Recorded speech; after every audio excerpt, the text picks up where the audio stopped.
right, chapter 121, His Child. Mr. Greenwood was sitting in his study, the handsomely fitted-up room which we have before described, the same morning on which the babe was restored to its mother through the admirable feeling of Richard Markham. Mr. Greenwood was studying speeches for the ensuing session of Parliament. He employed 2 secretaries who composed his orations. One did the dry details and the other the declamatory and rhetorical portions. Each received 30 shillings a week and worked from 9 in the morning until 9 at night, with half an hour 3 times a day for meals, which said meals were enjoyed at their own expense. And then Mr. Greenwood hoped to reap all the honours resulting from this drudgery on the part of his clerks. The study of the members of Parliament was interrupted by the introduction of Mr. Arthur Chichester. "I am off to France tomorrow," said this gentleman, throwing himself lazily upon a sofa, "and I called to see if I could do anything for you on that side of the water." "No, nothing," answered Greenwood. "Do you propose to make a long stay in France?" I shall honor Paris with my presence for about a month," said Chichester. "During which time," added Greenwood, with a smile, "you will contrive to get rid of all the money which Mrs. Viola Chichester so generously supplied." "Generously, indeed," said Chichester, laughing heartily. "So far from thinking of running through the money, I hope to double it. Although the public gambling houses have been abolished in France, there is plenty to play at the private clubs. But you must not imagine that I have a perfect fortune in my possession. The means adopted to obtain the cash cost a mint of money. There were £500 to Tomlinson for his assistance, 500 to you for your aid, advice, and advances. There is a splendid alliteration for you. And 300 to poor Anthony Tidkins." "Poor indeed," said Greenwood. "According to what you told me, the miserable wretch must be in a blessed state of pecuniary nudity." "It is perfectly true," said Chichester. "When he came to meet me and Tomlinson on the night that Viola was to be released in the dark alley adjoining his house, he was like a furious hyena. It seems that he had awoke but 10 minutes before the hour appointed for our meeting, and then discovered his loss as I before described it to you." "I should not like to have such a man as my enemy," observed Greenwood carelessly. "Nor I either. Bless us, how he did swear! I never heard such imprecations come from a human being's mouth before. He vowed that he would undertake no other business, nor devote himself to any other pursuit until he traced the woman who had robbed him and avenged himself upon her. Flaying alive, he said, was too good for her. Well, I gave him £20, poor devil, through good nature, and Tomlinson gave him 10 through fear, for it appears that this Tidkins exercises some extraordinary influence over that cowardly stockbroker."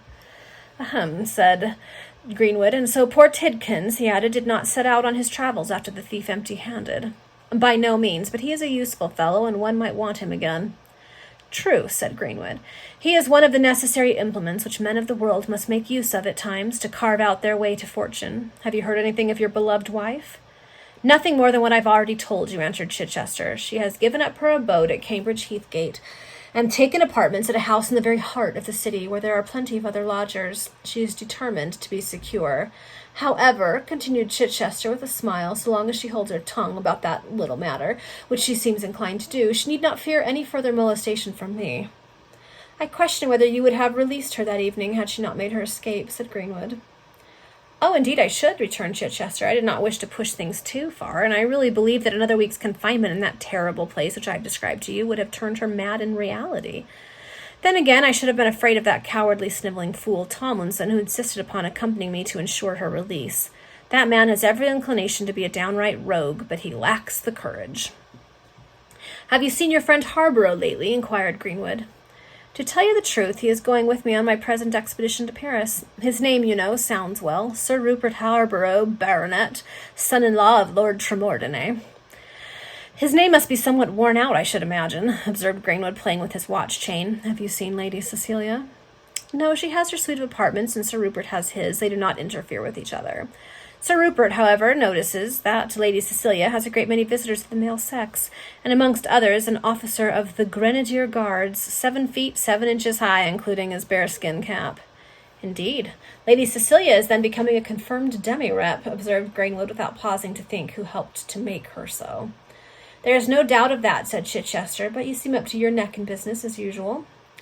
"Yes, I am busily engaged on behalf of the Tory party," answered Greenwood. "The future Premier has great confidence in me. I have bought him over 7 votes from the Whig side during the recess, and the moment the Tories succeed to power, I shall be rewarded with a baronetcy." "You are making your way famously in the world," said Chichester, rising to leave. Pretty well," returned Greenwood with a complacent smile. Chichester then shook hands with his friend and departed. Half an hour elapsed, during which Mr. Greenwood pursued his studies, when he was again interrupted by the entrance of a visitor. This time it was Mr. Tomlinson, the stockbroker. After having transacted a little pecuniary business together, Greenwood said, "What have you done with the old man?" "I have taken a lodging for him in an obscure street in Bethnal Green, where he is residing," answered Tomlinson. "My plan was better," observed Greenwood dogmatically. "You should have had him locked up in one of Tidkins' subterranean cells and allowed 3 or 4 shillings a week for his maintenance." Greenwood is such a horrible person. I mean, we already knew that, but... "Impossible," cried Tomlinson indignantly. "I could never have acted so unmanly, so ungrateful, so atrocious a part." "Well, just as you please," returned the Member of Parliament. "Of course you know best." "We will not discuss that point," said Tomlinson. "That is precisely what I said some time since to a deputation from the free and independent electors of Rottenborough, when they sent to remonstrate with me on a certain point of my parliamentary conduct," observed Mr. Greenwood. At this moment Lafleur entered and whispered something in his master's ear. Tomlinson took his leave, and the valet proceeded to admit Marian into the presence of his master. "Ah," exclaimed Mr. Greenwood, "anything wrong, Marian?"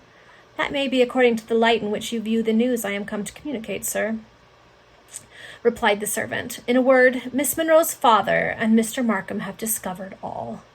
"All? No, not all," cried Greenwood, turning deadly pale. "Surely Ellen could not—" "When I said all, sir," replied Marian, "I was wrong. Mr. Monroe and my master have discovered that Miss Ellen is a mother, and her child is now with her." "What, at Markham Place?" demanded Greenwood. "Yes, sir. And it is known also what person, the father, I mean. Ellen has maintained that as a profound secret, sir." "Thank heaven," said Greenwood, now breathing freely. "But Mr. Wentworth, the surgeon, he has also promised to keep the secret relative to what little he knows. You are best aware, sir, whether Miss Monroe has studied your wishes or your interests in remaining silent herself relative to you, and in recommending Mr. Wentworth through me to say nothing that may prove that she is really acquainted with the father of her child." "But how was the discovery made? Tell me all," exclaimed Greenwood impatiently. "The explanation is short. Mr. Wentworth sent a note relative to the health of the infant last evening to Miss Monroe, and she inadvertently left it upon the table in the same room where her father was sitting." "And her father and Richard, Mr. Markham, I mean," said Mr. Greenwood, "are acquainted but with the bare fact that she is a mother." "That is all, sir. But oh, if you only knew the excuse that Miss Ellen made to avoid additional explanations. You yourself would be affected." "What was that excuse?" demanded Greenwood. "I can scarcely believe for one moment that it was true," said Marian, musing rather than replying to his question. But what is it?" cried the Member of Parliament impatiently. "Oh, she spoke of the misery to which her father and herself had once been reduced, and she said that, prompted by despair, she had sold her virtue to one whom she knew not, whom she had never seen before nor since." "Ah, she said that," murmured Greenwood. "And were her father and your master satisfied?" "The old man wept well nigh to break his heart, and Mr. Markham said that henceforth the child should stay with its mother in his house. Oh, sir, there lives not a man of nobler disposition than my master, and he is all that is generous, humane, liberal, and upright." Mr. Greenwood turned aside and appeared to contemplate some papers with deep interest for nearly a minute, and then he passed a handkerchief rapidly over his face. Marian thought, as she afterwards informed Ellen, that he wiped tears from his eyes. He made no reply, however, to her observations, but rang the bell for his French valet. When Lafleur entered the room, Mr. Greenwood said, "You will proceed immediately to the abode of Mr. Wentworth at Holloway.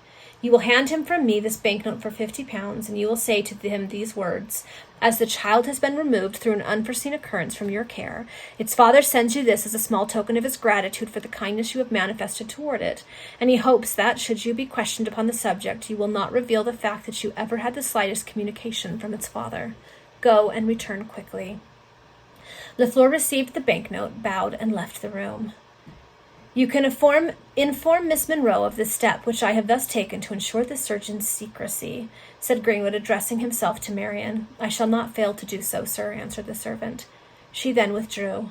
When the door closed behind her, Greenwood threw himself back in his chair, murmuring, "My child beneath Richard's roof." Okay, that's the end of the chapter. I still am 100% convinced my theory that Greenwood is actually Richard's brother Eugene. I believe it even more now than I used to. And you can see how this is all converging into that moment where Richard and Eugene are going to meet at the trees again. and it's going to be revealed what a horrible person his brother has turned into. And I worry it's just going to break Richard's heart. Okay, we'll see you for the next chapter.